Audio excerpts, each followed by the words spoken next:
Direction à présent la ville des d'Hortensia, Sainte-James-sur-Loire. Le microclimat de l'Anjou permet aux fleurs de s'épanouir avant les autres régions. Voilà pourquoi 50 millions de plantes sortent des serres et des champs. Si le ciel est favorable, la terre est excellente aussi. Reportage d'Hélène Bossy. Sainte-James-sur-Loire, la ville aux fleurs, c'est la première commune horticole de France, mais c'est aussi la capitale de l'hortensia.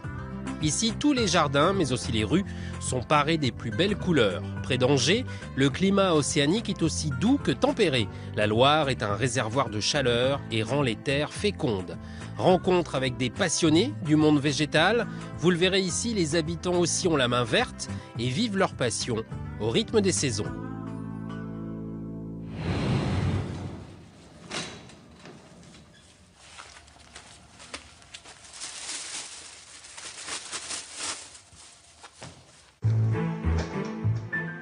Christophe est horticulteur. En Anjou, on produit surtout des hortensias. À Sainte-James-sur-Loire, comme dans toute la région autour d'Angers, la terre est particulière. Elle est pleine de schiste, car à quelques kilomètres d'ici existait encore l'année dernière la mine d'ardoise de Trélazé.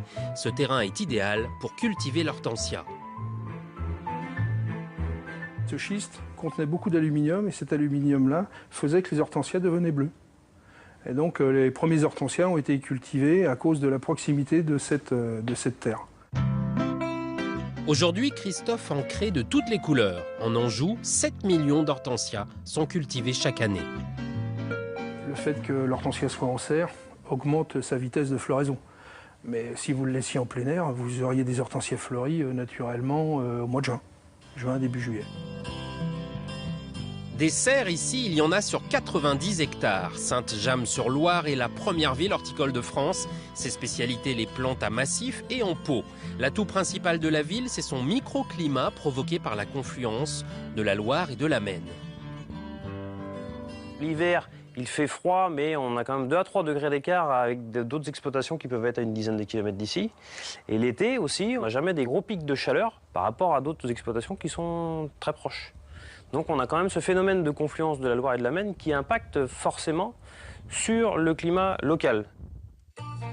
Près de 50 millions de plantes sont produites chaque année ici. Il faut dire que les horticulteurs ne manquent jamais d'eau. Un réseau d'irrigation pompé dans la Loire a été créé dans les années 70.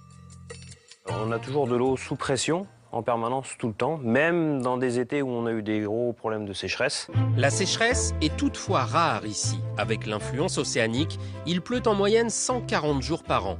Alors, à Sainte-James-sur-Loire, les plantes sont partout. On y trouve même, en bord de Loire, un jardin composé de 80 plantes méditerranéennes. Comme on est sur du schiste, le schiste fait une réserve de chaleur, quoi. Ça accumule beaucoup de chaleur. Il fait très très chaud l'été ici. On peut se croire un petit peu du côté du sud, du côté de la côte d'Azur. Il suffit d'avoir un peu d'imagination en se promenant le long des lavandes et des agapantes au mois de juin, juillet. C'est ça qui est intéressant. Pascal a créé ces espaces où on laisse la nature s'épanouir. Surtout pas de désherbage intempestif. La particularité des bords de Loire, ce sont ces murs, en schiste toujours. La végétation spontanée laisse apparaître des fleurs qui sentent bon le printemps. Elles sont transportées par le vent, par les oiseaux. Elles s'installent comme ça d'elles-mêmes un peu partout. Si elles sont là, c'est parce qu'il y a une source de chaleur. Et puis c'est vrai que les murs protègent du vent. Les vents dominants sont de l'ouest, donc ça protège tout le secteur. Et puis ça permet aux plantes de s'installer, il y a de la chaleur. Les petits lichens, quand il pleut, retiennent un peu l'eau. Vous voyez, la pierre, elle est un peu friable. Il y a tout ce qu'il faut pour que le végétal s'installe. Chez les particuliers aussi, on a la main verte. Bonjour, bienvenue.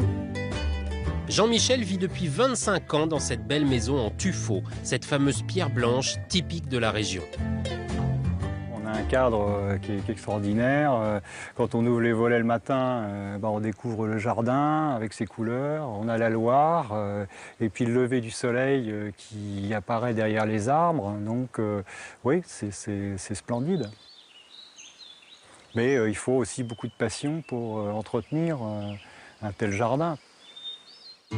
Et pour un passionné, les bords de Loire regorgent de plantes. Nous sommes à 80 km de Nantes, autrefois grand port colonial. Les bateaux ont ramené jusqu'ici des variétés méditerranéennes comme les camélias, les magnolias ou encore les azalées. Le microclimat local leur sied à merveille. Là, vous avez d'abord une superbe pivoine arbustive qui vient d'éclore, qui est magnifique. Et puis, vous avez les azalées qui sont en fleurs, qui commencent un petit peu à évoluer.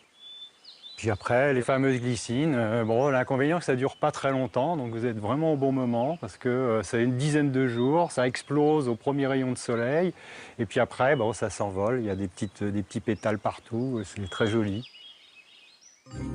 En contrebas, le potager jouit d'un emplacement idéal. Il est en effet face au plus grand fleuve de France. Mais les crues de la Loire, qui submergent une partie des rives en hiver chaque année, n'ont pas que des inconvénients. Lorsque la Loire se retire, eh bien, il y a un limon parfait qui est déposé et qui est très fertile.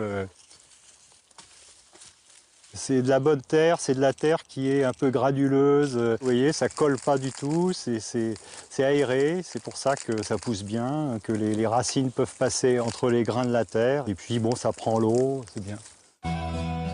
Cette Loire mythique qui cajole le climat et reflète les plus belles lumières et le plus beau des miroirs pour les fleurs jamoises.